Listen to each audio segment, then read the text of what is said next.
नमस्कार दोस्तों, हमारा नाम है अंकुर चौरसिया। आपका इस वीडियो में बहुत बहुत स्वागत है। बताएंगे आपको कि अगले 24 घंटों के साथ साथ अगले 10 दिनों में किस तरह की मौसमी गतिविधियां आपके इलाके में रहने वाली है, कहां पर किस तरह की वेदर कंडीशंस बन रही है। तो हमने आपको बताया था कि पूरे गंगा मैदानी क्षेत्रों में बहुत तेज़ हवाएं चलेंगी, क्योंकि सिस्टम की वजह से ये हवाओं का रफ्तार काफ़ी तेज़ रहेगा। और जब सिस्टम सेंट्रल पार्ट्स पे मूव करते हैं तो ये हवाएँ यहाँ पर तेज़ हो जाती हैं।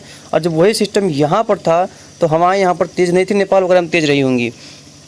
हालांकि वो जितना स्ट्रॉन्ग ये है और जितना स्ट्रॉन्ग ये वर्षा दे रहा है, उतना स्ट्रॉन्ग जो पश्चिम बंगाल का सिस्टम था वो नहीं था। और चलेंगे कल के दौरान, तो कल देखेंगे तो जो ट्रफ है, यानी कि जो मानसूनी ट्रफ है, वो सेंट्रल पार्ट्स पे रहेगी और दक्षिण राजस्थान तक जाने की संभावना है उसके। और देखेंगे 28 का, इस पर देखेंगे तो ये ऊपर चली आएगी, यानी कि कल के बाद ये मानसूनी ट्रफ जो है वो सामान्य पोजीशन से नॉर्थ में आने की संभावना है, यानी सामान्य पोजीशन के आसपास आने की संभावना है, जिसकी वजह से जो वर्षा मध्य प्रदेश वगैरह में चल रही थी वो जो है थोड़ी सी शिफ्ट होकर के उत्तर में भी जाने की संभावना है। और गुजरात पे देखिए एक सर्कुलेशन बना हुआ है, यहाँ पर देख पा रहे 28 का इस पर दिखाई पड़ा बना हुआ।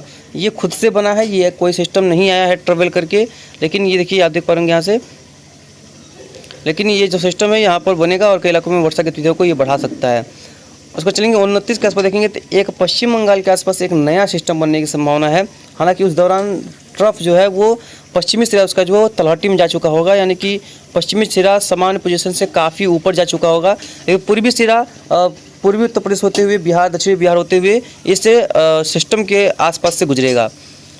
30 का देखेंगे तो सिस्टम वहीं पर बना रहेगा और एक तरीके से देखेंगे तो ये सिस्टम थोड़ा सा आगे बढ़ेगा। और वहीं समय हम देखेंगे कि एक उत्तर प्रदेश के मध्य भागों पर एक सर्कुलेशन उभरता हुआ नजर आएगा आपको। देखिए यहाँ पर ये सर्कुलेशन है और यहाँ पर ये है लो प्रेशर एरिया और यहाँ से बनेंगे ट्रैफिक। तो हो सकता है कि गंगा के मैदानी क्षेत्रों में उस दौरान मान के चलिए कि 1 तारीख के आसपास यहाँ पर काफ़ी ठीक ठाक बारिश देखने को मिल सकता है, ऐसी प्रोबेबिलिटी दिख रही है।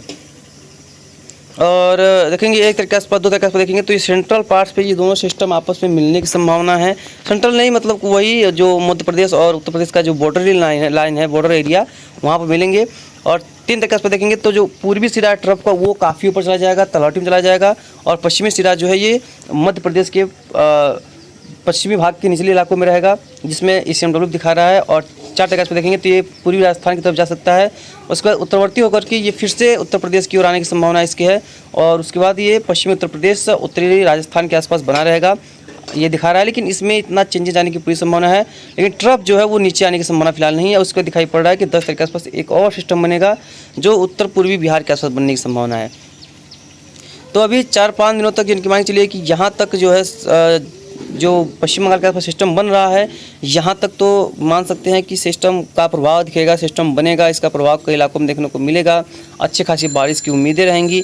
लेकिन उसके आगे अगर देखें तो उसके आगे फिलहाल अभी कोई संभावना नहीं है, क्योंकि मॉडल्स में चेंजेस आते रहते हैं। आप देखते हैं कि 1-2 दिनों में भी फ़र्क यहाँ पर देखने को मिलता रहता है। तो अभी अगर देखा जाए पूरी तरीके से तो सिस्टम ये जो निकल रहा है, लो प्रेशर एरिया आगे बढ़ रहा है, ये आगे जब निकल जाएगा तो वर्षा में काफ़ी भारी कमी देखने को मिल सकती है। तो देख पा रहे यहाँ पर जो ट्रफ है वो आज यानी कि 26 तारीख और 27 तारीख को मध्य भारत के करीब क्षेत्रों पर रहेगी। उसके बाद इसके उत्तरवर्ती होने की संभावना दिखाई पड़ रही है। साथ में अब बात करेंगे GFS की, तो GFS में देख पाएंगे अभी सर्कुलेशन जो है वो दिखाई पड़ रहा है और लो प्रेशर एरिया जो है वो लगभग समाप्ति के कगार पर है, क्योंकि ये बहुत स्ट्रॉन्ग सिस्टम नहीं था। लेकिन ये है कि ये जो है सिस्टम देखिए वो समाप्त हो जाने के कगार पर रहेगा। और जो सिस्टम दिखाई पड़ा है 28 के आसपास गुजरात कच्छ के आसपास, वो जो है तो देखेंगे कि ये जो 27 तारीख के आसपास ट्रफ जो भी हल्का से ऊपर आने की संभावना है। अभी तो नीचे देखिए कितना मध्य भारत कितने ज़्यादा नीचे चली गई है और बहुत नीचे है, लेकिन आज शाम तक और धीरे धीरे ऊपर आएगी और 27 के आसपास ऊपर आ जाएगी। 28 का देखेंगे तो एकदम जो है सामान्य पोजीशन से थोड़ी सी उत्तरवर्ती हो जाएगी। और उसी समय एक सर्कुलेशन जो है वो पश्चिम बंगाल के आसपास उभरेगा, एक पश्चिमी उत्तर प्रदेश के आसपास उभरने की संभावना है। और 29 का देखेंगे तो एक नया सिस्टम बंगाल की खाड़ी में बनने की पूरी बंगाल की खाड़ी में या कह सकते हैं कि पश्चिम बंगाल के आसपास बनने की पूरी संभावना है 29 के आसपास।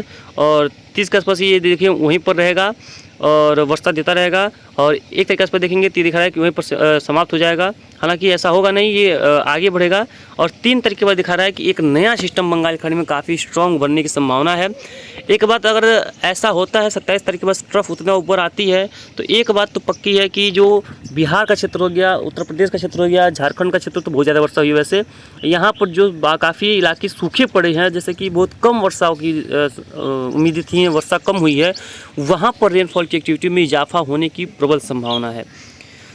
4 तरीके से सिस्टम आगे बढ़ेगा और तट को क्रॉस करेगा। उसके बाद ये कहाँ पर क्रॉस करेगा, ये बॉर्डर लाइन पे, यानी कि उत्तर प्रदेश मध्य प्रदेश के बॉर्डर लाइन पे क्रॉस करेगा।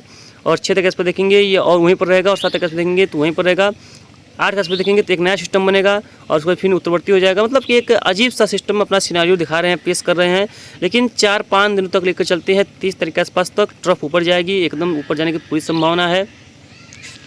तो सिस्टम भी 29-30 के आसपास एक सिस्टम बनने की संभावना है। उसका ट्रैक एग्जैक्टली क्या होगा, क्योंकि देखिए पूरा सेंट्रल इंडिया यानी कि उड़ीसा कोस्ट से लेकर के विदर्भ मध्य प्रदेश का दक्षिणी भाग तो नहीं होगा।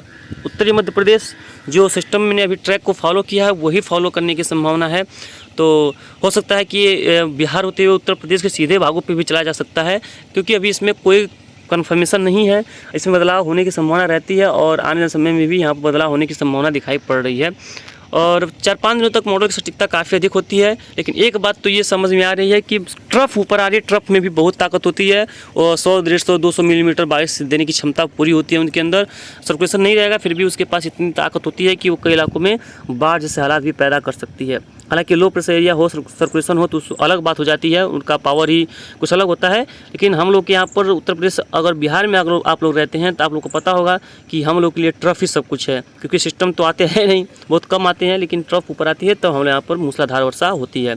क्योंकि राजस्थान में कई इलाकों में वर्षा हुई है। हालांकि पश्चिमी राजस्थान अभी भी सूखा है, कुछ उत्तरी राजस्थान में सूखे हैं, वहाँ पर वर्षा की गतिविधियाँ काफ़ी कम हुई है। लेकिन कल कई राजस्थान के कई इलाकों में वर्षा हुई है, मध्य प्रदेश के कई इलाकों में वर्षा हुई है। मध्य प्रदेश के कुछ ज़िले ऐसे हैं जो बचे हुए हैं अभी फिलहाल, तो बाकी धीरे धीरे सब भी भरपाई हो जाएगा और कई इलाकों में काफ़ी ठीक ठाक बारिश की संभावना दिखाई पड़ेगी। देख पाएंगे यहाँ पर क्लाउड की अगर बात करें तो क्लाउड से देखिए कहाँ पर किस तरह से बने हुए हैं। देख पाएंगे जैसे कि हमने बताया था आपको कि जो ट्रफ हो काफ़ी नीचे चली गई, यहाँ पर ट्रफ जा रही है, जिसकी वजह से देखिए इन्हीं क्षेत्रों में वर्षा की गतिविधियाँ काफ़ी स्ट्रॉन्ग है। और हमारे यहाँ पर और उत्तरी राजस्थान, मध्य राजस्थान, पूर्वी राजस्थान, बिहार, झारखंड कुछ इलाके ऐसे हैं जहाँ पर बहुत तेज़ धूप होगी, धूप बादल भी नहीं होंगे, क्योंकि ट्रफ कुछ खासा ज़्यादा नीचे चली गई है, यहाँ पर चली गई है। ये ज़्यादा नीचा इलाका होता है। जब ये यहाँ पर रहती है तो हमारे पास कुछ बादल वगैरह रहते हैं, कुछ हल्की वर्षा की संभावना रहती है। लेकिन ट्रफ काफ़ी नीचे तक हद तक चली गई है, यहाँ तक चली गई है, जिसकी वजह से वर्षा और बादल काफ़ी ज़्यादा कमज़ोर हो चुकी हैं। ये देख पाएंगे एक नया WD का अगर प्रभाव देखें तो देखिए काफ़ी स्ट्रॉन्ग बारिश यहाँ पर हो रही है। तो यहाँ पर भी उम्मीद कर सकते हैं कि मानसून में प्रगति देखने को मिलेगा। कल ही मानसून आगे बढ़ा है, हालांकि उस पर हम वीडियो नहीं बना पाए। ये कल मानसून आगे बढ़ा है और आने वाले समय में भी मानसून की जो प्रोग्रेस है लगातार होगी और जून खत्म होते होते मानसून पूरे भारत को कवर कर जाना चाहिए, ऐसी प्रोबेबिलिटी है। लेकिन अभी देखते हैं, प्रकृति का नियम है, प्रकृति क्या करती है प्रकृति समझेगी। लेकिन उम्मीद तो ये कर सकते हैं कि मानसून जल्द से जल्द आगे बढ़ेगा, कई इलाकों में काफ़ी वर्षा हो देगा। इस समय अगर देखिए क्योंकि सिस्टम का असर धीरे धीरे खत्म हो चुका है और तो देखेंगे यहाँ पर फिलहाल बादलों में काफ़ी ज़्यादा व्यापक कमी आई है, केवल ट्रफ रह गई है। तो ट्रफ भी अभी दिन में सुबह के समय में स्ट्रॉन्ग नहीं होती हैं, वो धीरे धीरे रात के समय में ज़्यादा, दोपहर के समय में ज़्यादा स्ट्रॉन्ग होती हैं। तो ऐसा यहाँ पर दिखाई पड़ रहा है, कई इलाकों में काफ़ी ठीक ठाक बारिश की संभावना अभी भी दोपहर समय शाम तक दिखाई पड़ रही है और कल भी यहाँ पर कई इलाकों में मूसलाधार वर्षा की संभावना दिखाई पड़ रही है। जो भी होगा आपको आगे अपडेट कर दिया जाएगा।